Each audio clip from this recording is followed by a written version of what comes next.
I grew up in Malaysia. It's a tough family because I lost my mom really early. I grew up to be really independent because my dad was never home. I sorted my education myself. He wanted us to take after his company, but none of us were really interested. We're young and dumb, right? We rebel a lot at that age. Just told myself like, no, I don't want to do something. I want to do something with my hands, something a bit more creative, and I have fun with it.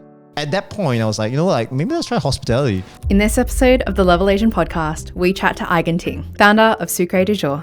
What I was earning like in Malaysia when I was doing part-time was like 4 ringgit per hour. 4 ringgit? Yeah. How much is like, $4? it's like $1. I need to get out of here. Get out of Malaysia. When you worked for Joel Robuchon, because I was like, Joel Robuchon, I was like, this guy sounds familiar. And he's like a godfather of he's like pretty much godfather of French fine cuisine. Everyone respected him regardless of what position you were. But when he steps into the place, everyone just has a certain respect for him. Fair enough, because he has contributed so much to the industry and making it grow to where it is today. I have a fascination with kitchens just because I used to work in hotels. And like kitchens are this very interesting place where I guess I call them like misfits because like the Hospo industry is, like you said, like rough, especially in the kitchen. Something about the Hospo industry that really draws you back. Once you're in, you get sucked in. Please, it's not meant for everybody. You gotta have a better reason of being in this industry than money. You launched a business during COVID? What was that like? It was actually really good. I'm not gonna lie. At that stage of life, you don't care about what the brand or whatever it is. You just hustle really hard. I think we can get it with X amount of money and say, let's just do it. Did you ever have a problem where you like bake all the cakes and no one buys it? Of course we had. We had the worst first week of our life. It was terrible. Could be a misunderstanding. Could be anything. So many things. So could be the delivery driver bloody stuffed up delivery driver. Before we get started on today's episode, we would like to acknowledge the traditional custodians of the land on which this podcast is recorded, the land of the Darug people. We would like to acknowledge and pay respects to our elders past and present and the next generation coming through. Now, onto today's episode. So tell us more about your upbringing and your personal life a bit. We normally start with that. Yeah, of course. Well, upbringing was pretty standard, very very standard Asian family. Like you guys know. I grew up in Malaysia. It's always it's a tough family because I lost my mom really early, 12 years old. Don't even get emotional, but I always thought it's just part and parcel of life, really. To be honest, that was a very good kind of good lesson for me because I lost her when she was really young. When I was really young, sorry. How did you feel about that? I couldn't process it. I was 12. I was about, I think, 11 years old. Oh, so you were I really can't process young. it, you know? I was just a kid. All I cared about was just having fun, playing games, I was that kind of kid. Yeah. So when I saw because I'm the youngest in the family, I've got elder brother and elder sister. I could see that they were taking it really rough, especially my brother because he confided in her a lot. We had a tough upbringing because my dad, he was never really home. He was always chasing, doing business and doing whatnot because it was not a really good family to begin with. So, but I could not process that. I only started to realize it probably say, not even midway through high school because I was still living very independently. Probably, I would say somewhere between my 20s. I started really process it a lot. Yeah. And then I realized, oh man, my brother and my sister, or like Coco and Chiche, they really take it rough, because my sister, obviously being the only female in the family, she confided in my mom a lot. She fought with her because, girls growing up, their high school, very vulnerable years. And for me, when it happened to me, I was just like, oh, okay, it's pretty cool. But so why is everyone here? I couldn't process it really well. Yeah. Anyway, fast track, when I hit my 20s, I grew up to be really independent because my dad was never home. He was always working and we used to do a lot of things myself, sort of my education myself. And I think that really shaped me to who I am today. I won't say, just really try to do things. I'd like to sort things out a lot by myself. Cool. And yeah, it's not a very conventional upbringing. I don't really recommend it because Josephine is the total opposite of me. She grows up in a very loving and nurturing family. So we always have these sides that conflict a little bit. Yeah. And I start to see that a lot more. I'm similar as well. What you said just then, you were talking about your two older siblings. Yeah. They processed it pretty hard. How did you feel about that? Because I had a very similar upbringing as well. Okay. In terms of You're the youngest as well. Yeah, I'm the youngest as well. And my parents went through a lot of rough things when they came into Australia, the rough situation. They had a lot of fights about money. They were always working 7 days a week. They were going through mental health issues. I didn't realize until recently, when I was 15. But I knew of it when I was 8. But all I just wanted to do was have fun. So when I started realizing what was happening to my older brothers, I was like, holy crap, I feel so guilty about how I was a spoiled brat and I just wanted to have fun. How do you feel about that? At that age, 11 and 12, I still couldn't process it. I'm not going to lie. but we just had to make ends meet, just had to go on with life, to be honest, because our dad is really strict. All he wanted us was just to pursue academic kind of education, very, very strict, like a very typical Asian family. So he gave my brother a lot of pressure. He wanted us to take after his company, which is an engineering consultant firm back in Malaysia. He was doing really well back then. But none of us were really interested, and we had a lot of headwind and resistance because of this. My dad, especially my brother and my sister, they got a lot of it. So my brother does, I think from memory, he was doing 3D animation. So it's the total opposite. But I can't understand why he did it. It's like a form of rebelling. You know, we're young and dumb, right? We rebel a lot at that age. My sister's doing fashion. And none of us, we're all in the artsy-fartsy field, and none of us is doing anything academic at the time, you know. And my dad, I can swear to you, he hated it. I still remember because it hit my brother a lot because he was going to uni, and back then we were doing pre-U. He was forced to do pre-U because of this. And my brother hates all of that. So he felt he had a hard time getting good grades. But my dad just kept asking him, you got a receipt, you got to do it. Like if everyone can do it, why can't you do it? And getting that kind of pressure from your own dad, you know, it's supposed to be your figure, right? I only started to see this a lot. I discussed this later on in life with my sister when I started to be a little bit more matured about it. And that's when we started to see like, our brother's really getting it hard. And this has actually ended up, definitely we felt that it affected his self-confidence a lot. Because, you know, like you imagine your parents telling you like, why can't you do it? Why can't you do it? Just do it, right? Yeah, just do it. Why can't you be like everyone else who can at least score a good grade? But, you know, my brother not everyone's meant for this kind of academics, you know. And whilst for me, I was the opposite because I did quite well in high school for academics. So my dad thought like, I was going to be the one. He's like, okay, there's hope, right? And then after that, I just told him straight up front, like as high school was finishing, and she said, no, I'm not into any of that, you know, like the best I'll be is like an accountant. Probably be like Davie, you know. You're gone. Because I love maths, like you know, I love maths so much, like figures, like numbers. But then halfway through, I just told myself like, no, I don't want to do something. I want to do something with my hands, like, you know, something a bit more creative, and I have fun with it. So at that point, I was like, you know, like maybe let's try hospitality. I could cook pretty good instant noodles. I still always remember this is the main reason why that propelled me to go into culinary school in the first place. Like I can cook pretty good instant noodles. I think I'll do well. And I hated all things sweet, and that started off like that. But back to your question, like how did I process it? Further on, that's when I realized like seeing how my brother and my sister handled the death of my mom was really, really tough. Because my dad was never home most of the time. My brother and my sister always confided in my mom because my mom was a housewife, so she was home. She took us out a lot, but because at that point my brother was about I think his late teens, so about 17 to 18. He was about to step into like adulthood, right? That's the time where, you know, parents like really, I think personally, like should take the time to really have a good conversation with your kids. Like, you know, you're gonna step to adulthood. It's gonna be a next phase of life, and give that guidance. And when my mom passed away, my brother lost that kind of connection, and he wasn't like in school. He was always a lot to himself as well. This I just recently found out when I went back home and have this conversation with my sister, right? So living together, we talk a lot about what happened back then, and said, our brother really was not the most sociable kid back in school, so he was also getting bullied, like Vin. You know, that kind of. I mean, just recalling that podcast. So then we saw like, well, it really affected him a lot. Yes. And my brother always went to my mom and talked about it, but we didn't know about it. I didn't know about it. Because you're a kid, right? I was a kid. I couldn't process any of that. Just want to have fun and just enjoy the time with, like, you know, your friends or family. And so I was exactly like that too.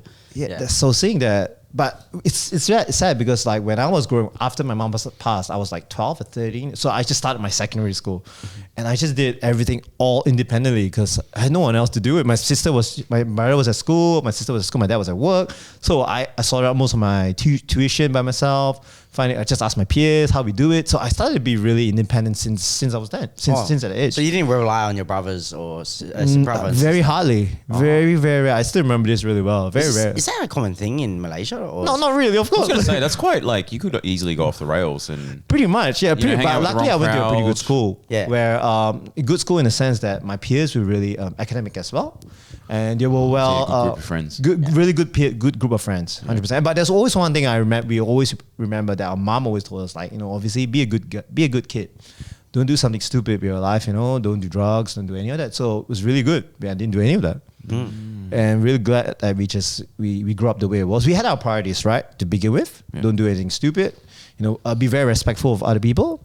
One thing that's very, very sure was that she taught us to make sure we have that good moral values to begin with. And I think it took us from there. Yeah, I think like when you grow up, it's the people you hang out with. 100%. Yeah, definitely. That shape your future. Right? Yeah. Your peers. You're the average of 5 as people you hang out with. Yeah, what Vin said as well. Yeah, Definitely. I think the reason why I'm the way I am, and a lot of people ask this, and you mentioned to me too, and I think like I've had some time to think about it now. I think it's because of one, it's my oldest brother. He was the guy that basically gave me that father figure. Like my mum and dad were there, they were always there. But when it came to like, they couldn't speak English. So when it came to like, everyday life in Australia, I need to kind of rely on my brother. And also he kind of took care of the family once he turned 18. Like he had to like, take part of his salary to pay for, the home expenses and stuff like that. Yeah, for a very long time. Yeah, very, very long time. It must have been tough on him. Yeah, it was heaps stuff. Yeah, and that's why I asked that question, because like, did you feel guilty at all? Because like, when you're a kid, all these things was happening with the family. Yep. And then later on in life, you kind of realize, holy crap, this is what was going on. And I just wanted the best sports shoes, or I wanted to go and play. I had that too. And then you're like, man, I was such a spoiled brat. Like you didn't even realize that, especially as the youngest person. Like it always happens, I find. And then that's where life starts changing, right? You either go off the rails and then get depressed. Yep. Or you did what I did, which was just put my head down and work. I think I was similar like you. Yeah. Because I had to achieve, there's no second best. We had to make the best of what we had, our circumstances, and just keep pushing on. Yeah. I think that's something I adopted. But you had your dad also, in your ear saying like, hey, one of you needs to take over the business. Yeah. So when you told him, hey, I'm going to do Hospo. Yeah. What was it was the best. I always remember this conversation. I still remember we were going for supper. I always remember because it stuck with me. It's embedded really, really good. So I knew he would not take it really well. So what I did prior was to make sure I had a scholarship. So that was my backup plan. So I still remember because he said my sister just went to, I think, London to pursue her fashion. And then my dad, I still remember he always had this conversation saying like, they just spend a lot of money and I don't think I can follow your education. And this was straight after, I think, secondary school. I remember. I said, it's fine. I got a full scholarship. It was like, okay. Yeah, because at a very young age, I knew that I could not rely on him really. Yeah, because we had a lot of fallouts as well with him. Yeah. So I knew like regardless of whatever happens, we need to make sure we sort our future out ourselves. Got it. So that's why that made me really independent. Yeah, 100%. Even growing up, yeah. even growing up. So I made sure that I secured a scholarship by myself and got it right. Yeah. Obviously, I still need allowance, but it's just a minimal amount. That's fine. And worked a little bit on the side to do a little bit of part-time jobs here and there, just to get through uni, really. And then what was his response when you just said, news? Okay, cool. That was it. Yeah, what else can you say? I mean, he's happy that I got a scholarship because he doesn't need to fund me financially. But what about the career pathway? Like, did he take doesn't that matter. well? He didn't fork out any money. Was he negative about it at all? Like, did he say? Initially, obviously, when I told him like I think I'll do Hospo, he'd be like, "Why do you want to do it? Yeah. Like it's not right. Like why do you want to do it? You're smart." I'm like, "Why not? This is something I want to do." Yeah. So he wasn't necessarily against it; he's just indifferent about it. Yeah, and the only mainly concern because was of the cost. financial reasons. 100%. Yeah. Gotcha. Oh, Yeah. wow. Okay. And the culinary school was in Malaysia? In Malaysia, I studied in Malaysia. Yes. Right. Okay. What was that like? It was good fun. It was definitely a new industry because actually. It's a bit hard at first because I lost all my friends from high school because all of them pursued all the finance, banking jobs, doctors, accounting jobs. Yeah. A lot of them, pretty much my whole class. I was the black sheep. And then I just said, like, it's fine, I'll do something different. Made a new bunch of friends. It was a totally different world. Learned a little bit more. It was very challenging at first, tuning, because the cohort that you mix with in Hospo, it's very different. If you ever met the people from Hospo. Yeah, it's been Hospo, so I know. And, yeah. I mean, very blatantly, the rough edges, It's very, very different from, like, let's say a cohort in finance, a cohort in medicine. Yeah. everyone's probably similar background. Yeah, that's it. So when I Similar was like, stories. it's hard. It was a bit hard for me, because I was very ambitious at back then. It's different when you go to hospitality school. It's just different. So were you very extroverted at that time? Like, were you a very big personality? I think my birth sign Virgo, are all naturally extroverts. Yeah. And a little bit OCD. But I think I've been like this pretty much most of the time. Yeah. So you probably got along with people easy when you were at the cohort. I think so. Yeah, I would Yeah. say so. Yeah. Okay. 100%. Cool. I also want to bring it back a bit, just with your dad. You said that you had a rough upbringing, like you had some problems with your dad. Would you elaborate on that? Oh, easy. It's like, my dad wasn't always like the best at, just to put it out there. Yeah. Yeah, he had a lot of it's just the way he brings up his children. It's wasn't the best. I would say. Traditional style? Very traditional, very strict, Yeah. and also not being the best husband as well to my mom. Yeah. So that was I couldn't process it at the time, but my brother and sister was seeing it. They were very aware. Yeah, very aware of it. And then So your relationship with like the whole siblings with the dad was really tough, hey? yes, with our dad was Yeah. really hard. That was it. Yeah. Yeah. 100%. That was not easy. Yeah, so you guys are talking to your dad or communicating with your dad at all? Not as At much? the moment, yes, just but a very very minimal level, I would say at this stage. So that makes sense why you're so independent. Yeah. Yes. So throughout even growing up, we started to be a lot more distant, and we hate to admit this, but we find that, and then the current relationship we have is it's just too transactional, and we don't want this, to be honest. But it's just the person he's become. It's tough. He had a rough time going through his business or whatnot. He had his own issues. He had his own issues, and that definitely I think transpired him to be who he is today. Yeah. It's So just- you don't necessarily blame him. It's just like you're understanding his situation and you We know. try to understand. Yeah. It's hard because we see it. We see what he does as well. Some of them are very, very questionable. And yeah. Makes sense. Do you think was that part of the reason also, like maybe moving overseas as well? Like, Oh, not so much. For moving overseas, it was always That was purely career. purely career, and also because we coming from Malaysia, it's like a third world country, right? It's, wow. Just what I That's a pretty nice third world country. No. A lot of It- people it- say Malaysia. It is a third world country. It's like, going yeah. backwards, man. No. I wasn't that it was not a third world country, but it was like, as in, they're actually Malaysia's also, in my opinion, maybe more recently, maybe not at the time growing up, but it's considered a very desirable place for a lot of expats to It is. live in, right? It still is because it's a good country, but in terms of opportunities and growth, there was so much out there and I was really hungry for that. So, and since even growing up, especially even going through uni, I said, "No, I need to get out of here, do what I can to get out of Malaysia." And I said, like, because like obviously back then where social media wasn't such a big thing yet, but let's say for instance the world of like cuisine, because I was still studying culinary at that time. It's like that you see the level of cooking out of Malaysia. It's so intense at such a hot level, and it's way 10x way better, or 50x way better as Malaysia doing. And said like, no, we got to go out there and see the world. That was something that I was very particular about. I had to see the world. But being a Malaysian, we have and coming from a really not a very rich family, I had very little options. So we had to grab what we can at that time. So where'd you end up going? Like, I'm actually So curious. our first choice was actually, my first opportunity was in Singapore. So it was true after graduation, there was a little bit of internship program that was made available to some of the students, the alumni, and we, without hesitation, I just took it straight up. Although the pay was terrible, because the pay was very, very terrible back then. It was way below minimum wage, but regardless of what happened, the only thing we went out was the opportunity. That's all we focused on. We had to see the world. I had to see the world. Yeah, that was you're so hungry for more. I said, no, I need to get out of Malaysia because I believe there's so much more out there. I just find that so fascinating because because I'm an accountant and like The numbers don't stack up.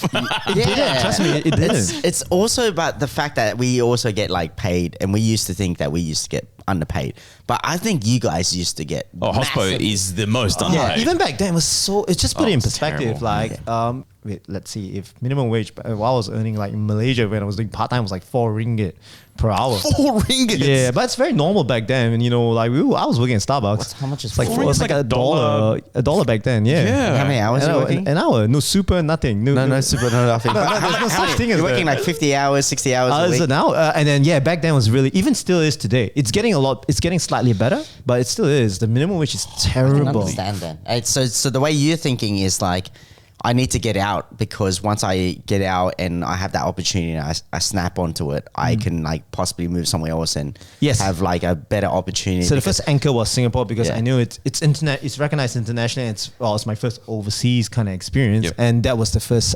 I had that opportunity. We grabbed it without hesitation. We just dropped everything and let's go. It was very risky. It was super, but I had nothing to lose. I was like 22. Yeah, nothing to lose. At a young age, you do a lot of stupid things. Yeah. We just jump ship and go straight away. Don't even think about it. We went. But like most of your friends that you grew up with, not from culinary school, but like from high school and stuff, Yes. they're still in Malaysia.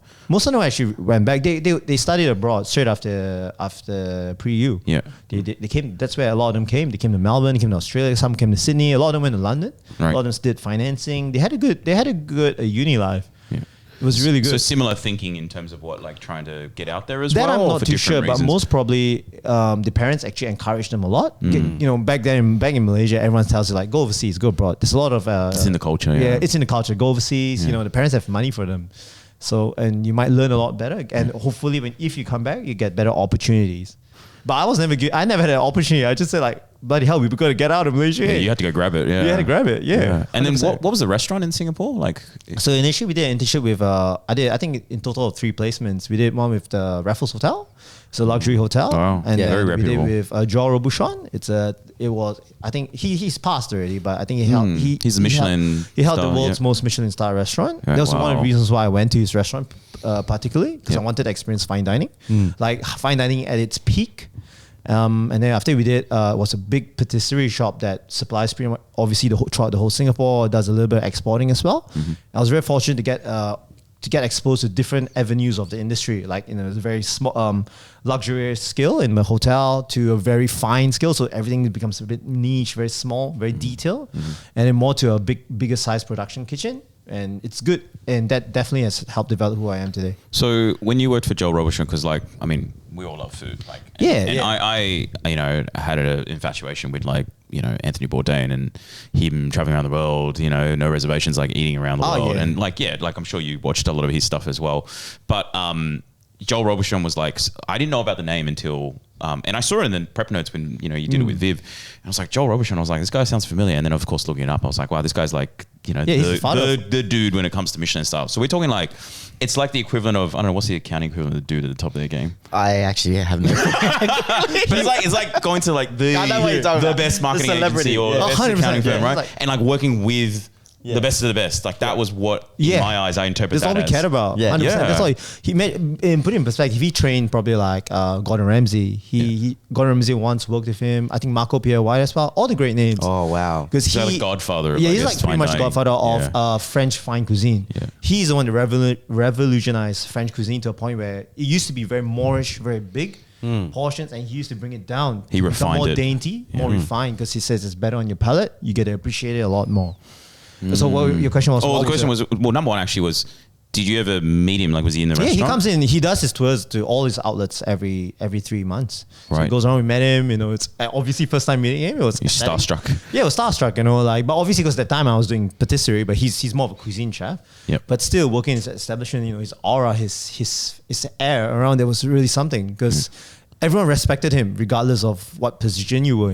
Obviously he had his executives there already running the restaurants in Singapore. But when he steps into the place, everyone just has a certain respect for him, which is fair enough because he has contributed so much to the industry and making it grow to where it is today. Definitely. Yeah, because like I have a fascination with kitchens just because I used to work in hotels as well. Yeah. And like kitchens are this very interesting place where you get these like, I guess I call them like misfits because like the Yeah. hospo industry is like you said, like rough, especially in the kitchen. Like Yep. chefs are like, Yeah. I mean, Michelin's maybe a little bit different, Michelin starred kitchens. I could be wrong.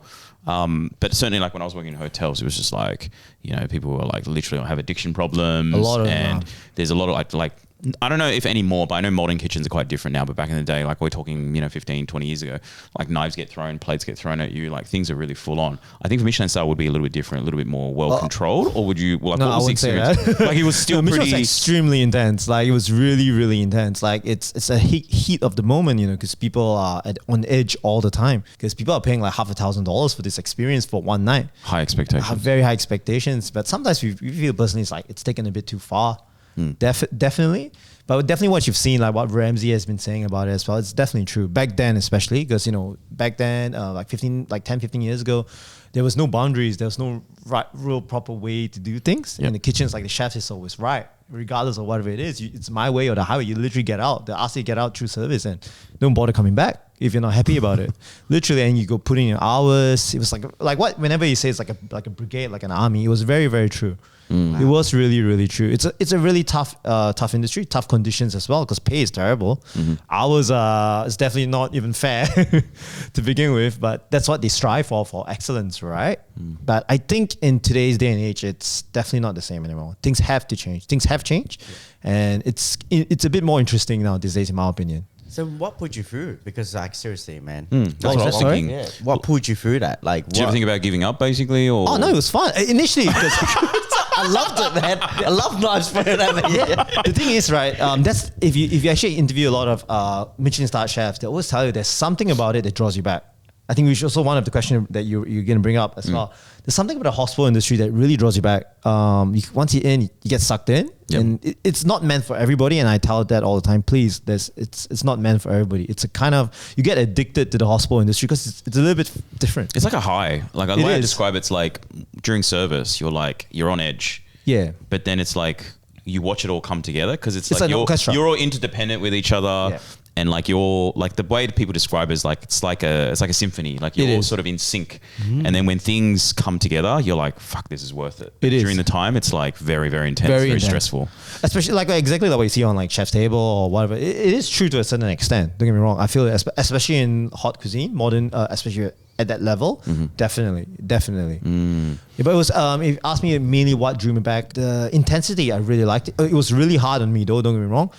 There's some days like you go to work, it's like shit, like you get ready to get your ass whooped again, because like all you do is just put your head down, your chef just yells at you.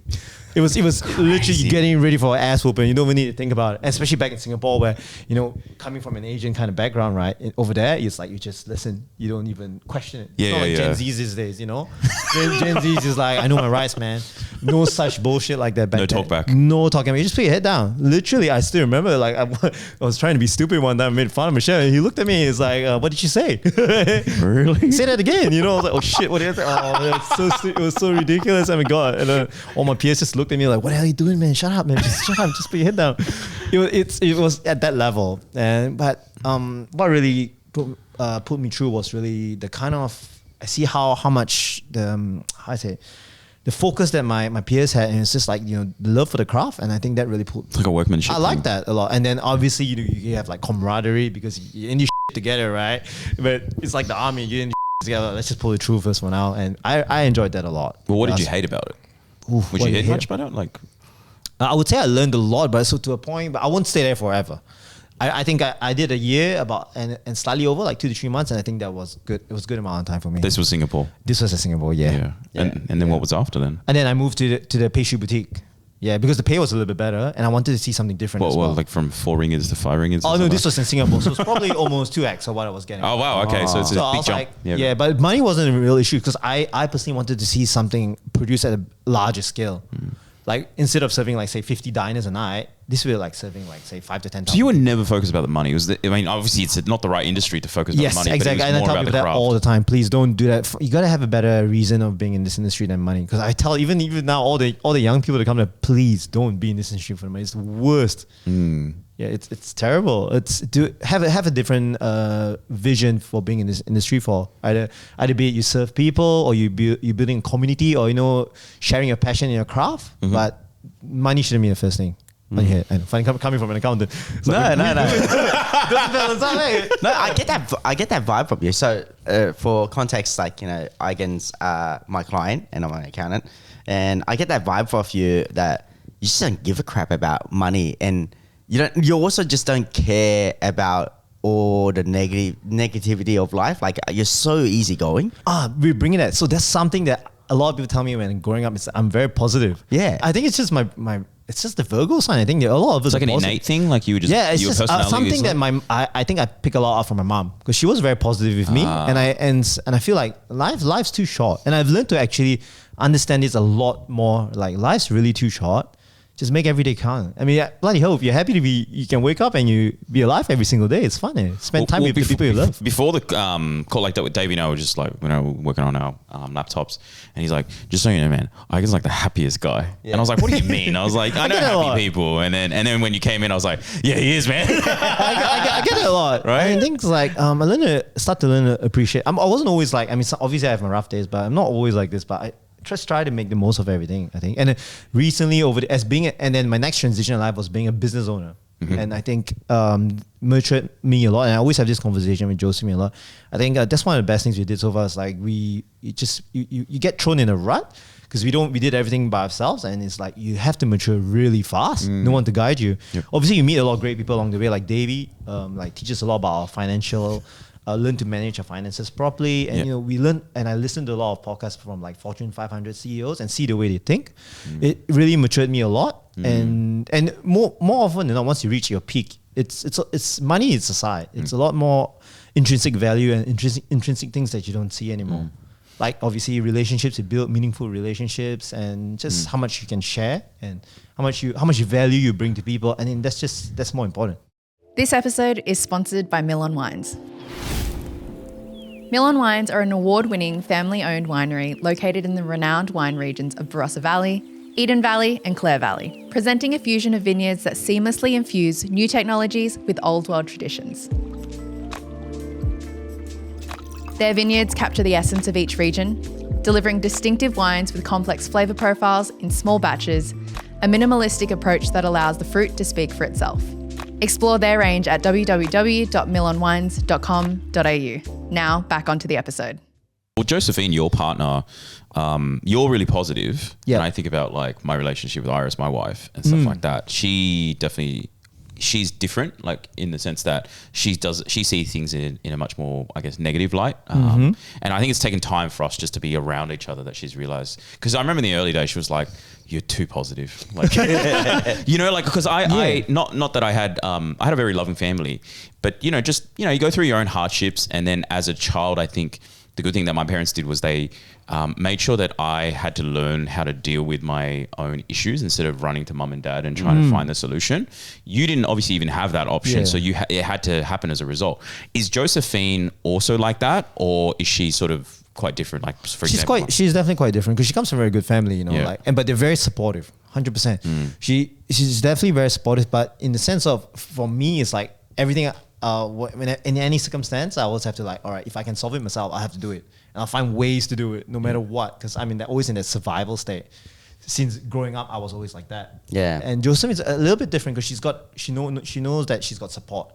She has that difference in that. Yeah. But so far coming together, I think it's been going quite well. At least we help complement each other a lot. So like when you run into issues, like yes, whether it's business or life or in general, is her reaction, and the reason why I'm digging into this, I'm just curious because you're a really positive person. I'm like, how do you? This is selfish. I'm trying to figure out my own. No, it doesn't matter. It doesn't matter. Like, how do you guys work it out? How do you guys go? Because you got one person. You're like, Josephine, just look at it this way, and it's like really. I sometimes do that too. Obviously, I sometimes do that. I'll put the facts out. Like, come on, we'll Google it. Obviously, we'll get advice from peers and look at it. It's like this should be the way to do it. All the facts point in this direction. Yeah, and then Doesn't she get like annoyed that you're so positive? Sometimes. Like she does. I can see where you're going focused. Like you know what I'm talking about? Get annoyed. Yeah. She does. She does. You don't take it seriously. Like, you're not like you gotta pay attention. This is what's happening. Yes, she does. She does get it sometimes. But luckily she's not too. She lets it go. I think it's like a yin and yang thing, right? So it's like a counterbalance for each other, right? Yeah, I think so. I think that's probably why it works. So you're working with her Davie works with Shirley. Yeah. I don't work with Iris. And I don't think I would work with Iris just because I don't think our personalities would do well in a business environment. But like working together with her, what's that been like? So that dynamic was a bit interesting because we've never worked together prior.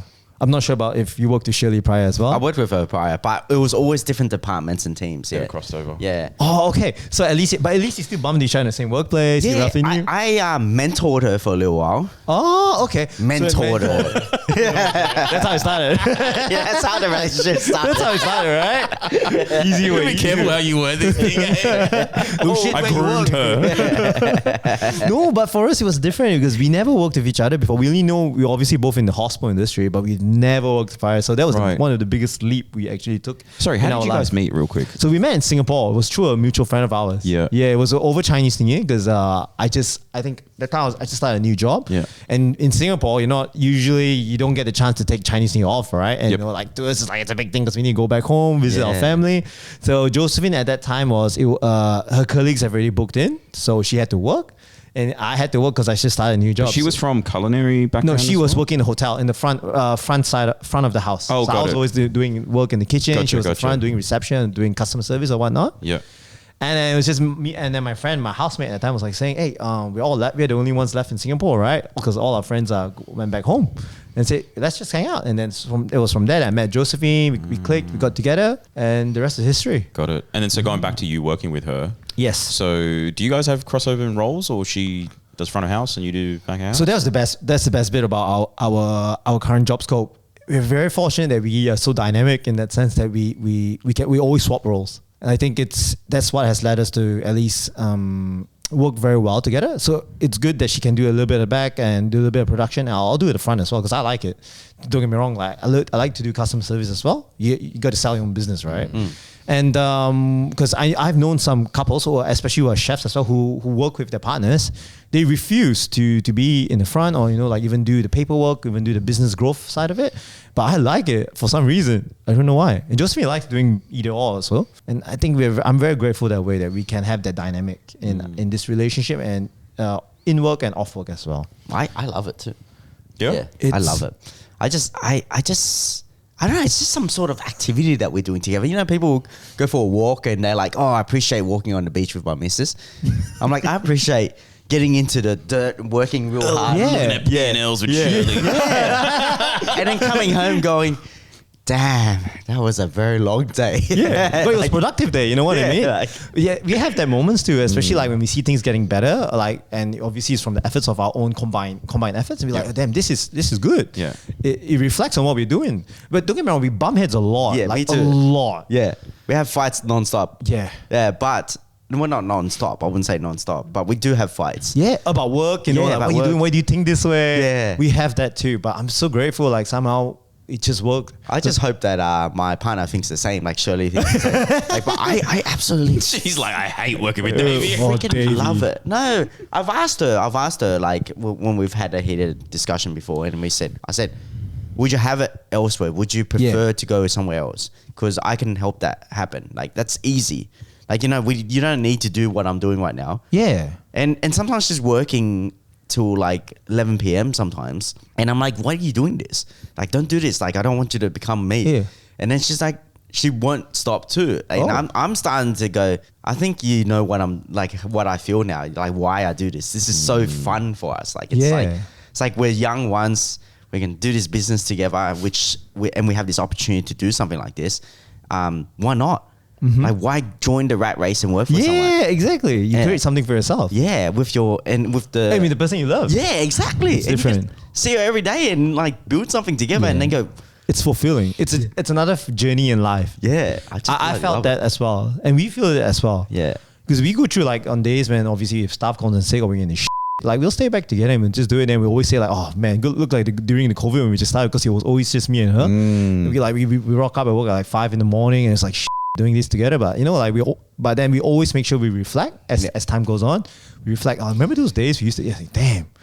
But we're saying this because like we're not like completely successful, but our businesses have like grown and we've done, we feel it. Yeah. That's why we've seen Yeah. the returning customers. We see the product of what we're doing. Yeah. The results, and we feel at least fulfilled in that sense. Yeah. Yeah, 100%. Man. And so when you came to Australia, you started the business straight away, or you actually worked? So that was a really good story as well. How we came to, that was so I think, let's see, how many times we went all in. So Australia was one of them when we went all in. Singapore was another one when we went all in. Like literally just score your savings and just jump and go to the next country. Yeah. It's like what you see all the time. You hear like, the first migrant, first generation, like literally just take Because you're first generation, right? Yeah, Like, literally. The Like, first but you hear that generation stories immigrant. all the time. Yeah, like, yeah, you know yeah. what? No, we don't hear that story all We're the second time. generation. Or what? We're always second generation. Oh, okay. That's, So first generation is always like that. It's really cool. I mean, that's why that intrigued us, like more me. yeah. You asked me Yeah, this. yeah. So it was really simple. All it was the logic was that you're young, you still got time, you can go all in. things up. Yeah, literally, and it doesn't matter because at the end of the day, if money is what you worry about, you always get money back. But time and experience, you don't. I always tell, and I'm so grateful that we did. Josephine had the same mindset. We were like, no, I'll So go. you don't have to convince her. No, we were obviously there was like, are you sure you want to do this or not? But like she said, like, okay, wait, I think at the age we're like 25. She's like, why not? Yeah. I mean, there's nothing to really to lose, to be honest. You're just 25, you know. Like you're not like mid 30s. You don't have a kid, you know. You have no commitments. I think that was the right. I don't know. I still have that mindset and I have a kid. Yeah. It's good. Literally, For I some think about things, this it's way. good. Yeah, I actually think about all the time, not to interrupt you, we'll go back to it, but like the whole notion of like just packing up and just like moving overseas with like my wife and my kid. I'm like, that's cool. I'm fine But with these days, it's so easy. that's what I'm saying. It's so What's easy. the risk? Yeah, it's so easy. As long as you got your shit together, it's really straightforward. But back then it was like, so we were 25 and we were like, at that point we were like, at first, because I left my job in Singapore, we were like thinking, maybe we'll go travel for a bit, you know, why not? So we traveled to Australia, like, and we became prior with our friends, before. We were like, hey, actually Australia's pretty good, eh? We like the life here. It's nice. We like the weather. The people are really nice. And so when we came back again, we're like, I was thinking, let's try to see if I can get a job, eh? And then we tried it, and at that point, I had no clue how the whole visa situation was working in Australia, because how hard it was. But right now, in hindsight, I realized that, wow, I'm extremely grateful for whatever has transpired. So I came in and we just applied for jobs all around, and we got so many rejections because I was still on a tourist visa, and like no one would employ you because obviously you're no working rights. You're not allowed to be working. You're not allowed to be working. It's like you're just here to travel. So I had no idea. So you were applying for jobs on a tourist visa? Was that what you doing? Of course, because Wow, I had you were so carefree. no idea, and it's just pretty naive. Because in Singapore, you could do that. It was so easy to get the visa. It was so easy back then. Yeah. I had no clue, no idea. So we just came in. We met. I got so much rejection. I was like, "What's going on?" Eh? But yeah, No one ever told you? No, but then no one ever told me because we had no clue at all. We saw people moving here so easily. We were like, "Oh, I think it should be easy." At that point, what I realized was they came here on a working holiday visa. Yeah. only further down the road I realized that. So anyway. So what, you were in Australia I applying? was in Australia holidaying. because we were holidaying. Because we liked it here a lot. That's so funny. Yeah, that's what I'm saying. That's why I had to It's clarify. I was like, you're on super seriously? YOLO. I know, it's so YOLO, 'cause it's like- so YOLO. It's like I'm going to Japan and we're like, I love it, dude. You know what? I'm going to a apply lot of for a chefs job. do that. Yeah, a lot of chefs. You hear this all the time. Like Ramsey did it. Like you just pack your bags, go there and see you get a job, whatever, you know. Yeah, sounds easy. It sounds easy, but like, so we did pretty much something similar, something stupid as well. Very naive. Yeah. But I was really fortunate. So my employer before, so he saw my resume. He's like, okay. At that point, I had no idea how the whole visa is like. He said, we'll sponsor you. And I was like, what do you mean? Sponsor me? And then he said like, oh, so you know, like to work in Australia, you need to have like this amount of rights. Only these visas are available to you. Are you on a working holiday? I'm like, no. And it's like, okay, so we'll take this risk to sponsor, because I can say that now because now we're about to sponsor somebody and we know it's like, oh, that's a big commitment from a business, eh? Then I was like, oh, in hindsight, I'm always very grateful. Until today as well, we're always grateful for him, because we would never be here if he never chose to take the leap to sponsor me in the first place, because Josephine became my de facto partner visa. Got it.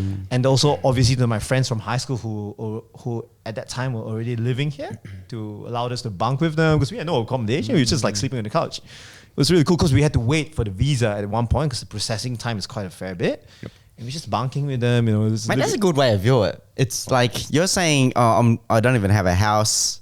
That this is zero commitment. Zero house. Don't have a job. I'm just here.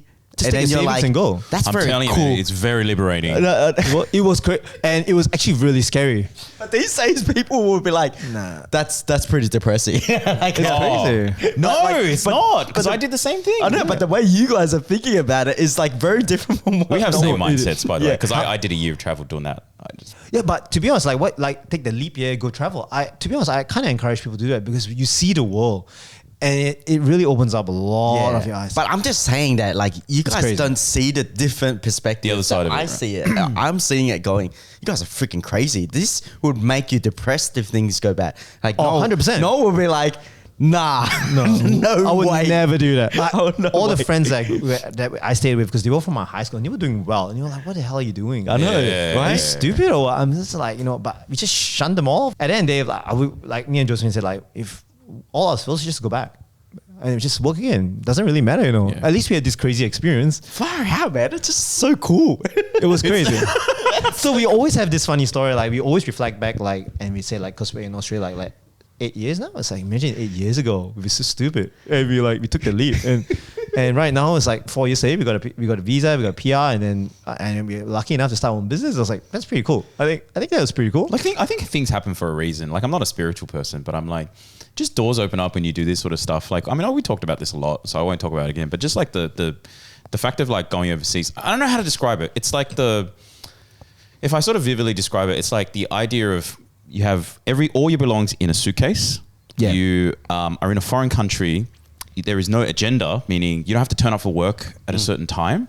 And as long as you've got either some savings or you've got some fallback, or like what Eigen says is like, if worst thing that happens, like, I don't know, you get all your shit stolen and you got no friends and you're stuck in a country. Just restart again. You just go home and then you just reboot again. Because you had no commitment. That's the biggest issue. That was the biggest issue. We had no commitment. You had no mortgage to pay. You had no kids. We had nothing. This is to why worry it scares me to get a mortgage, by the way. Yeah. Because we But talking about mortgages. it's a really different phase in life. So that phase, we always say, if you do it now, we won't do it again. Because like if you're mid-30s, your 30s, that we are in that third phase of your life, we won't do it again. But when you're 20s, you just do whatever you want. And how old are you now? I'm 33. You're 33. So, okay, same age. Yeah. Same age. So we're like, let's do it. I mean, back then we're like, there was not really nothing to lose, really, and just do it. We won't know, and we learned so much. Like we traveled, we went to a totally foreign country because Australia was very foreign to us at that time. We don't know how to work, how the working culture here is. We only heard what my friends told me about, and then we learned about it. I was like, this is cool because we could compare it, like directly to what how the working style was back in Singapore and Malaysia. I'm like, thank God we made the leap, eh? Because you would have never known, right? No, we would have never known. Yeah, Exactly. that's why I'm thinking like you guys are yourself and Josephine are so happy-go-lucky, partly because of the experiences you've had back there, back then. Yeah. Your family, your situation at home. And so therefore everything here right now is a blessing kind of thing. Yeah, we always reflect. I think that's very important to reflect. So you guys always have conversations? Yeah, we talk about on and off, especially when we reach another milestone, we're like, oh man, it's like if you reflect back then, again, it's like we always be appreciative, 100%. And we always talk about this, even let's say hypothetically saying if we have kids, we always say, hopefully we get to teach them how to be grateful. I think that's very important. And to be honest, really grateful that as we were living here, we traveled a lot. Obviously, because we love food as well, we travel a lot. We travel to different countries and just see the conditions of life, and we just be really grateful. I think that's so important. We learn so much when we travel to the States. We see how good they have it there as well. Obviously, you have good and the bad. When you travel to Japan, you see how their lifestyle is, their culture. We love to see the culture, because we all come from different backgrounds, right? And then we travel Southeast Asia as well, and we see how different cultures shape your personality, and we learn to be very grateful. I think that's something very important. Never take things. I find people who travel a lot the most interesting people. Because you see a lot. So much perspective. Yeah. I actually think there was like someone out there. I listened to I think it was like a Tim Ferriss podcast, and he interviewed this guy, and I don't know who he was, but he basically said he was like an expert in education. He's like it should be compulsory to take a gap year of travel between high school and university. I think that he's like people come back so different after a year of traveling. I agree with that. It's ridiculous. Like, and yeah, like that would have reshaped the way that you think. Definitely. You see it. And don't just travel to a country that you feel comfortable in. Just like a different totally country. different. Be uncomfortable. I think being uncomfortable is really important. Because we came here, we were like, bloody hell, we were scared, eh? Far out. You make me sound like a scaredy cat. Like I haven't done anything in my life right now. It was but I know it's kind of been swimming in your head a little bit about of this course, stuff. Yeah. I think my situation and my cards have been dealt that when I've said this in the other podcasts is that like family needed me to be here, so I had to stay. Different circumstances. Different circumstances. But then I understand what you guys mean when you travel. Okay, well, let me just challenge that a little bit. When you say your family require you to be here, is that you feeling like you're required to be here, or because they've actually explicitly said, "Hey, Davie, you need to be around"? They didn't. Well, because if you had a conversation with them, no, technically they did say. So. There was one time, and I think I actually may have mentioned this in the podcast before, but I said basically there was one time where my dad brought me into a room, and he sat me down when I was 15 years old, and he said that he kind of pretty much told me the whole secret of what's happening with the family. Found out that mum was sick, found out what was going on with the finances, and I pretty much told me, hey, Davie, we're and I can't control this family anymore. I've lost control. things aren't doing well. And he implied it. He obviously said it, didn't say it that way. But he needs you. Yeah. And he's like, I need you to step up. I need you to be not a kid anymore. I need you to focus and understand what's going on in this scenario right now. What's going on with family, what's going on with the brothers. Everyone's going to start working. Everyone's going to pitch in and everyone's going to get us out of this hole. Yep. When he said that to me, that basically went, okay, well, I've got two options right now. I tell my dad to, no, like get lost. I'm not going to do what you're telling live me your to own do. life, yeah. Yeah, and like this is my life, or I'm going to help what's going on with the family. And I think I didn't agree to it at the start, but after 6 to 12 months and a couple of years, I realized what my brothers were going through, and then I went, you know what, I'm going to stay. I'm going to do this. Yeah. So it's a bit of both, right? My dad did have that conversation with me, but he didn't deliberately say. He gave me an option. He told me the situation. He asked for my help, and I said, yeah, you know what, I'm going to do it. And yeah, I'm a dumbass to give up my life to it, but No, I don't think it's a dumb thing. No, just different circumstances. Yeah. Just different circumstances. yeah, but yeah, that's if that answers your question. But So, Yeah. That's respectable for a 15-year-old to actually think like that. yeah, well, I didn't think like that straight away. I also got a bit up and but you're down, also and 15, I just went a bit all over the place. Like I was like a top student. Like I was getting I had an estimated URI of 99 or something like that, which is Wow. in HSC terms, you can pretty much go to most unis in You Australia. do pretty much everything, yeah. Yeah. And then when he told me he told me when I was 15, so I started working really hard. And then 16, 17, I was just I stuff this. I didn't want to do this anymore. Yeah. This is too much for me. Yeah, so I just kind of gave up, and I ended up getting a lower UAI. I just kind of gave up in studying. And then from then onwards, it was a roller coaster of emotions. I just wasn't, I didn't know how to manage my emotions. Yeah. With what was going on. So yeah, you could say it's commendable, but I'm telling you, I was probably a black sheep of the family for a little while. I rebelled, I went out nonstop. My parents, yeah. But your other brothers were working to support the family. At the Yeah, time. So yeah. it was only you. No. My brothers were working too. Yeah, I mean, only Everyone. you that was rebelling. Yeah. It was cool. Yeah, so my brothers and me, we used to hate each other. Okay. Yeah. And then when that happened and he lent his hand out and I felt like he wanted to help me, and he wanted to talk to me because I wasn't going well when I was in my teens, and he just tried to be there for me as much as he can. And that's where it kind of changed. I was like, you know what?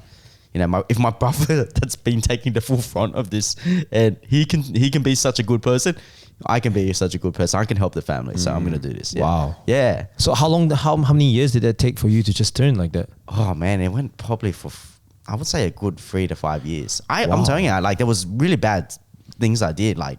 Obviously I partied a lot, but I also got into the gambling debt. Yeah, got into At a gambling 15? debt. No. After 18-ish. Oh yeah, but during teens that time. Wow. Teens, yeah, got into gambling debt. I haven't told anyone that, but yeah. Yeah, so I don't have that problem anymore. It wasn't even that bad, to be honest. But when you think about it, when you were a kid, Yeah, when you're a kid. it's a big thing, right? Yeah, so gambling debt, issues with money, spend all my money all the time. But I still gave money to parents. So I would spend give parents money. Just make enough. This is why Davie's motto to me is just make more money, man. Yeah. You get that as well? That's it. Just make more money. Yeah, so anyway, we're going on a different path. Oh, yeah, but that's sorry. basically. But I'm curious to get Eigen's thoughts because I feel like there's a lot of similarities between you Yeah. guys when it's circumstantially from a childhood perspective, but the reaction or the response to it is quite different. It's very different.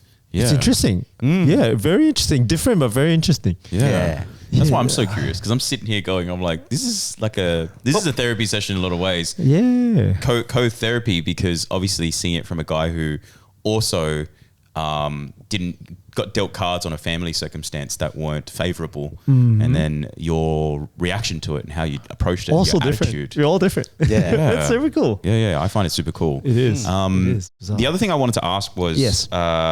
just going back to launching the business, because you launched a business during COVID. During COVID, yes. So what was that like? It was actually really good. I'm not gonna lie. So positive. 100%. But what you did was pretty tell the story of what you did. You just jumped into it. Well, we Before just you jumped do in. that, can you describe what Sucre du Jour does? As in what kind of So over the years, we started really I know what we really are, and I will obviously get a good identity. Well, we're essentially a French fine patisserie. We specialize in bespoke cakes, celebration cakes, and really good lead time, and as customizable as possible. That's something. And what our values really stand for is we're trying to build a real community among our customers, our clients. You're just using sweets as a dessert, really, because it's a bridge to, we all love food, essentially. And as me being a chef, we are able to utilize our hands to create that bridge and bond and understand each other's cultural backgrounds and, use our skills and techniques to curate something for you, and we can share that moment together. And I think that's something that we are very appreciative and grateful for, because we have that skill and ability. And then, so launching it during COVID, what was that like? It was again, I always tell people, because it was just me and Josephine. We have no other founders. Just me and Josephine. We are the founders of it. We were both young and very dumb, and all we wanted to do was just I personally wanted, it was just my idea. I was like, I just want to make cake. It was so simple, it's so innocent as that. We just want to make cake. We just need a place to make it legally, because in Australia you got to be legal, right? So we just want to make a cake legally and do it right. And then so happens we've been looking for a place for quite a while. Initially, we actually been looking for a place for 2 to 3 years prior, actually, even pre-COVID. Wow. Okay. Yeah, we and obviously it's always a capital issue. The chefs are not the best. We're not paid really well, so we're always capital issue. So we were like, let's go into business with somebody. At the time, we had no idea how this whole process is like. Let's just try it with nothing to lose again. There's another all-in moment again. Let's do it. Obviously, we realized that our first potential business partner, we've said, we don't have enough capital, so let's just pull the plug and just delay it, find something down the line. And then this was even before. So then a few years later, right before COVID hit, we had the options to work with another 2 more people. First one pulled out straight up as the January of COVID, because you're saying, I don't think there's this new, at that point it's like this virus along the horizon. It's like, I think it's a bad time to start business. So he pulled out. And then another one was my ex-colleague. She was like, we were really ready to go. We found a place, we already signed the lease. You're like, all right, let's do it. And then suddenly her husband comes and tell him it's not the right time. It's a bit risky. I mean, just like, bloody oath, man. This is annoying, eh? Yeah. We were like, we might as well just do it ourselves. So, but it's like, how much money we have? We don't have that much money. So it's annoying. So then, but that didn't stop us. So we said it's okay. Let's just keep looking. You never know, you find a deal. So we shopped around a little bit, and then I was just checking commercial real estate every single day. I'm not even joking. It's just like what people do, persevere, right? Just keep doing. I had no intentions to because I already knew we were low on capital to start. We were like, that's okay. Let's just look. You never know, right? You might find a deal.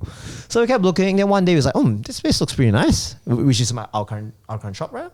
And then we went in and we were like, it's fully fitted out. It was like, no way.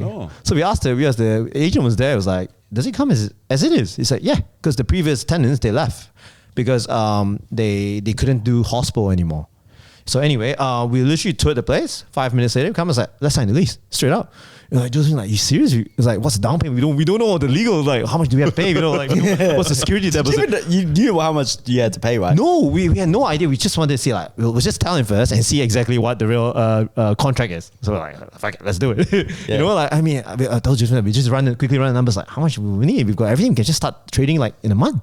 All we need is a permit, but how much is a permit? It's not going to cost us more than 20,000 in total. Fuck it, let's do it. Let's just do it. And we told him, let's do it. We'll take the place. We'll see the contracts. Next thing it's 3 months deposit, whatever. And fuck it, let's do it. How much money did you have then? I think you saw it. Probably. I do. But no one. No one else knows. We always tell people I think the total startup cost plus ingredients and stuff was only 20, 25 grand, 30 grand or something. That little? Yeah. What? It's ridiculous. It's so crazy. Wait, hang on a sec. Let's just. Because first of all, we didn't need to. We didn't need to do any renovation. So because we fit out, you didn't need to do zero fit out. We just made sure it worked to our specs. That's all we did. So you worked to spec to. Whatever it was already in place, we just made it work. That was all that mattered. Because at the end of the day, if you're a startup, let's call ourselves a startup, we just make it work. Very, very bootstrap. And then we still need to procure some equipment. Just get it on Gumtree. We don't at that stage of life, you don't care about what the quality, what the brand or whatever it is, just as long as it works, you got to get money rolling through your door. Just hustling, basically. You just hustle really hard. And, we just looked at it, we looked around, okay, I think we can get it with X amount of money, and said, let's just do it. Yeah. Bloody oath, there's really nothing to lose. Interesting. Yeah, it's crazy, right? It is crazy. You don't need that much money to, if you shop around really well, there's so many good deals. And at that point was the start of COVID already. So I was like, how many businesses are going to go bust? 100%. So many businesses going bust. And like literally, you could buy all the equipment off secondhand for dirt cheap. You could if you wanted to, but you just needed it because we already had what we needed. Oh, okay. You just need to make sure you know how to shop around. Yeah. That really is the case. So we did that. So we always tell people, like, because we have, like, even years went by, like, with friends that come in and they say, we want to start a business. I said, you can with very minimal capital. All you need to do is really just keep looking. You can find it. It took us about 2 to 3 years. We shopped around a lot. Because, when we at our first place, I was telling you, we were like, oh, no, we want a brand new clean slate. We're going to do it our way. But it's not always the way. I mean, if you're bootstrapped, you just do what you do works. what you're given, right? Yeah, do what make do. And we really did that. Wow. Yeah, and push comes to shove that, we did it. I'm sure the valuation's a lot more now because we added so much value to the place. Yeah. But we just made it work. But you started the business. Did you do any marketing or something? Zero. So until today. So now it's our third to the fourth year, right? So we plan now only on our third year we plan to start doing marketing. So we it's finally like I'm going to start marketing this thing. Yeah. Finally. Dead serious. I know it sounds really funny. So the idea was, like I told you, we were really young and dumb. So I always tell people all I cared about was just to make a good cake. Because I'm a chef background. That's the problem with chefs. They don't think a big. You're an artist, yeah. Yeah, you're too caught up in your little world. So I admit that. So and I think that a lot of chefs move. I think that's another question you want to say. What I can share with the younger generation is, you got to get your head out of your ass. You got to look at the bigger picture, how the whole machine works. And I've learned that a lot, hearing a lot of podcasts of how all the Fortune 500 CEOs think. It's not always just a little product. It's how you integrate it into the whole society, like how much you contribute. Or basically how it works as a very big picture. It's a giant cog. So we start to look at that a lot more. But back then I was just like, let's just make cake. People will come in. We don't need to do marketing because we ain't got budget for it. Like, screw it. Our friends will come. But what happens if you just, like, did you ever have a problem where you like, bake all the cakes and no one buys it? Of course we had. We had the worst first week of our life. It was terrible. Who came? Like, we didn't have a handful of friends because Hospo friends that tell you, I'll come, but they don't really come. It's just me and Josephine. We're like, okay, you should have this terrible way. We ain't got no real friends. It was like, crap, we got to do something. It's like, just stay focused. You just keep focusing. Just make sure, put your head down. That's when you put your head down. Just do the work. Focus and just create it. First of all, obviously all business, you need to make sure you have a good product. Steve Jobs says the same thing. You got to focus more on the product, make sure it's right. At least you spend so much time delivering something that people really appreciate. So we did that. We just kept doing and then our customers like, as the months progressed, they're like, people keep coming back. It's strange. It's strange. Why do people come back for a cake like twice a week? It's a cake, So anyway, then we start to realize that anyway, we just focus that we know, and then at that point we couldn't identify who our clientele was because we didn't do any market research. We did nothing. I'm a chef, we had no business advice, we had no financial advice, nothing. I didn't know Davie at the time. So we're just going in, shooting blind. And we're like, okay, we'll capture this X market. But it just didn't turn out to be the market one. Then when we started to see a lot of the regulars, we're like, oh, maybe this is the right market that seems the clientele that we're serving. And then we started to identify and then we capitalize on it. So any future products that we make, we just keep funneling it down to this specific market. And we learn that this is who we should be serving. And trial and error. All trial and error. Obviously, but you need to really have a lot of have a lot of conversations with other business owners, learn from them. Don't be too egoistic about it and think you're always right because you're never always right. You don't know, half the time you don't know what the hell you're doing, which is really true. So that's when I started to learn a lot, listen to a lot more other business owners run, how the successful companies do, how to be a good salesperson, how to run a business. And over the years, I definitely learned a lot more than that. Well, there's this term that I heard from, I think it was Hormozy. He sort of says there's, when you're like early age, like into business and whatever, anything, any craft or anything that you're learning, there's this concept of ignorance debt. And you have to pay off that debt over time. And that usually comes in the form of just blindly not knowing what to do. And that usually costs you money, right? It does. And so if you're not someone who's been doing, like, for example, if you've been running businesses for a very long time, your ignorance debt is paid off by the time you start, say, the next business or the next venture, because all those learnings are brought forward. Yes. Right? And allow you to shortcut that. So I feel like in a lot of ways, for you guys to get to where you got to, there was a lot of ignorance debt paid off. Like there was a lot. Yeah. We even prior to opening, I asked a lot of advice, like, should I open a patisserie? Because I said, like, I'm a chef at the time. I was like, I want to do my own thing. Like all chefs will tell you the same thing. But I actually spoke to a lot of established pastry chefs who said, don't do it. It's a very niche market and the returns are really terrible. You just it's not advisable to do just what we're doing at the moment. And a lot of people advised me to do that, but I was like, I'm going to do it because I'm so stubborn, you know. I am very stubborn. I said like, fuck it, let's do it.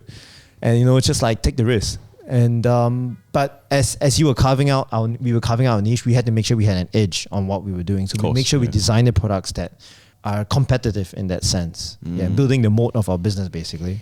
Yeah. But you make it sound like it was all like everything you jumped into was like, you know, you lucked out. Yeah. But I don't think so. I don't think so. Do your research and do your homework. I tell people 100%. And obviously luck is always plays a factor, but at the end of the day, you got to persevere and make sure. But you also didn't overanalyze, because I think the problem with a lot of people is I don't analysis overanalyze. paralysis. You know, before they start. Yep. Yeah. So you chose to go into it and then figure it out as you went. Definitely. But as you run a business, you don't really know what you're doing. Really, you just run it and you just fix it up. Make sure you surround yourself with really good people as well. I think that was really, really good. We learned a lot after we engaged with Davie as well. Yeah. How to really manage a lot of finances properly and just do it right. We learned so much from that, because the first year I remember Josephine was struggling so much. We just like, I tell you, it was going mental. And then we just YouTubed everything. I don't know if Davie ever told you how we found out about through YouTube? Yeah. Well, I do his marketing. Literally. So it's this was before. I don't know when Davie started his channel. Were you already on doing? Yeah. From the get-go. Okay. So I told Josephine one day, because we were like struggling with accounting. Hey, we were like, damn it, we need to find someone else to do this, blah, blah, blah. Yeah, I was just like, because I do a lot of deliveries at the time, because I think it was still locked down. And I was just like, I usually, while delivery, I just turn on my YouTube and he listened to something. So one day I saw this guy, I was like, it's like Davie. It was Davie, right? I was asking in my head, it's just like, can a company buy a luxury car? I remember it was something stupid like that. Yeah. And anyway, I googled it, and out of nowhere on YouTube, suddenly Davie comes out. I was like, it's really random. I know exactly which video you're talking about. I have no idea. And then it's like, because I watched a couple of videos, they don't answer my question. Then one time Davie's video comes out and answers his question. I was like, he answers my question quite accurately, the one I wanted to know. And then I was like, scroll through his other videos, like, then we started to look at it. Damn. Yeah. I know. It's crazy, right? It's so crazy. I told Josephine, like, hey, should we? This is dodgy. It's like one of those YouTube videos, you know. And back then, like when the production was so different from it is now, you know, like, it doesn't have all those little cool. Yeah, the quality wasn't as good. You know what I mean? Your budget wasn't as good. So you get what you pay for, Davie. Fair enough. But that's how I discovered it. And they were like, we learned so much. And it's just so much. And they were like, I think maybe we should contact this guy. Yeah. It's so weird. It's so, and ever since I just told all my friends, like, okay, if you don't trust me, you don't trust him, just check out his YouTube videos, man. Please. There you go. Just check it out first before you start to That's the whole question. point of the YouTube videos, right? It is. Try before you buy, mate. Yeah, pretty right. And it's just giving free value. I mean, that's what someone said already. Like, if you want to get the most amount of impact, you just give free value, because people will come after that. Sell the information.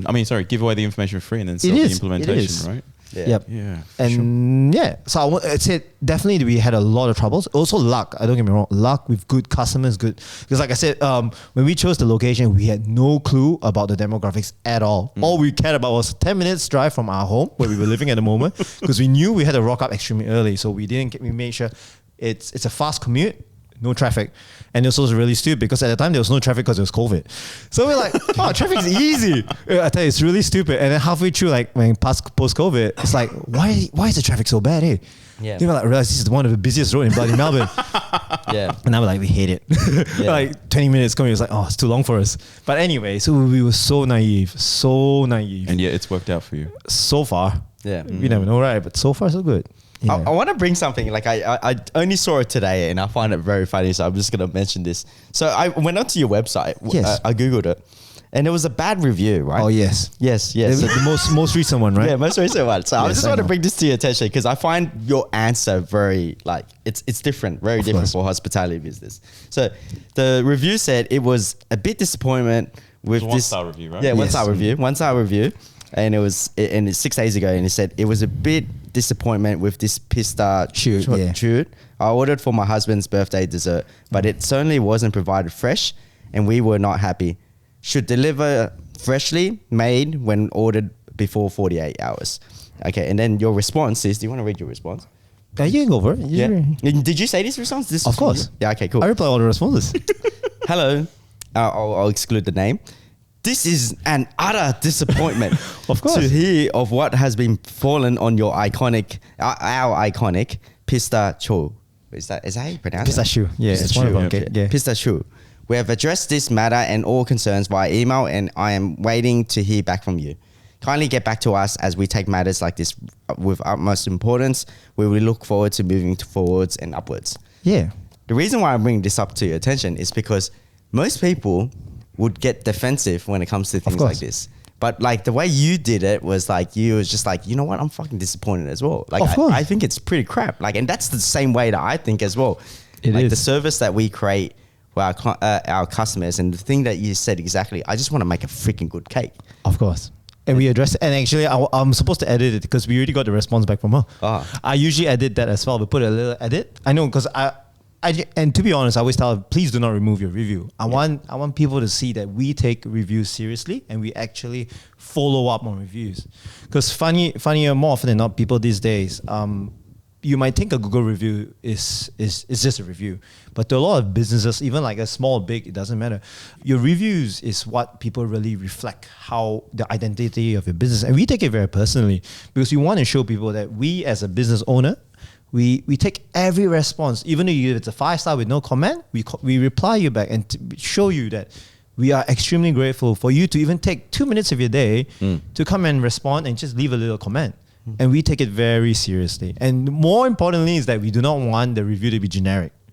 There's no copy and paste. If you see it every single, because I think 187, I think it's like a full on, I've responded to every one of them. What's the word again? With character. Yeah. And that's who we are.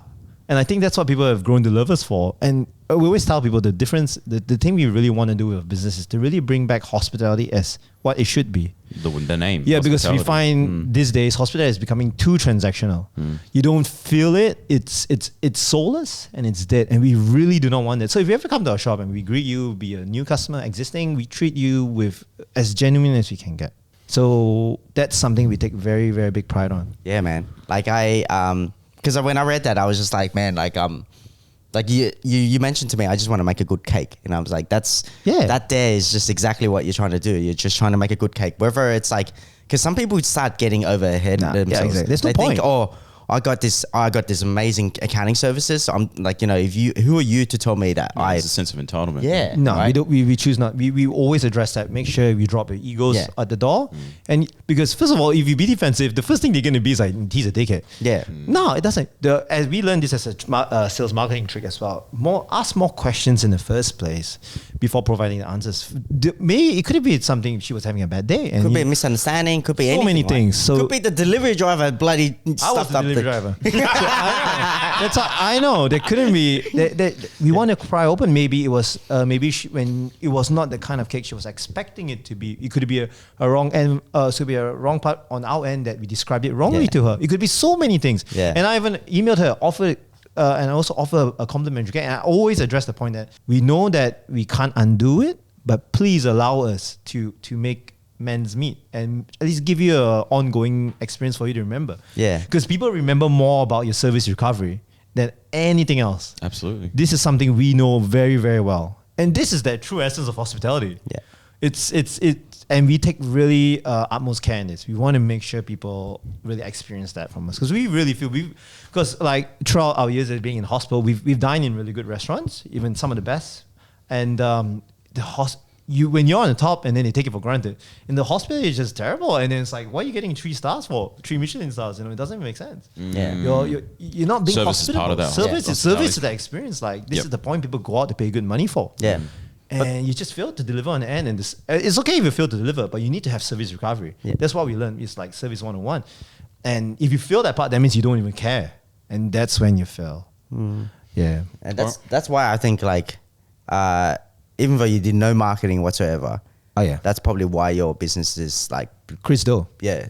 I always tell people that Chris Doe and the future. Yeah. I learned a lot when I listened to this podcast as well. Sounds good. Well, I was going to say, I got one last question. And you probably know this question's coming, so maybe you did some preparations like last meal. Because I like asking this for anyone who's 100%. in business, right? If your last meal, if you're on death row, what would it be? Hokkien mee. Easy. Hokkien mee? Malaysian Hokkien mee. The black one. Why? Easy. I grew up with it. I love it. It's terrible for my cholesterol. it's sinful. No. It's not the chili prawn head. It's the black Hokkien mee. Have you seen that? Oh, black Hokkien The mee. KL specifically, it has to be the KL Hokkien Is mee. that the one that they do with a charcoal fire? Yes. And I've known a place that I've not I've had bought this. it before. I don't know if you can find it in Sydney. There's one in Melbourne, but I think the guys stopped doing it for a bit. But it's one of the hardest things to find. Bak kut teh you can find. It's really easy. I like that one. It's easy for KL Hokkien mee. My God. So there's a black Hokkien Me mee. and Joël had it at Malaysia once. Yeah, you'll find it, but a lot of times they don't do it right. Yeah. So Right. I'm very specific about it. Okay. That one is 100% Maybe we'll have easy. to travel to Malaysia and then you have to show us. Just let me know. That's my first meal every time I go back. Last meal as well if I can. Easy. Love it. It's terrible for it's not good for my cholesterol. I know. All right, Eigen, appreciate you coming on. I guess the last thing is just if anyone wants to connect with you or where is Sucre du Jour located? Just check out Instagram tags. Instagram? Easy peasy. Just shoot us a message, email, call us. We're always happy to serve you. Awesome. Thanks for coming on the show. Appreciate it. Thanks, mate. Oh, thank you. Thanks so much for tuning in.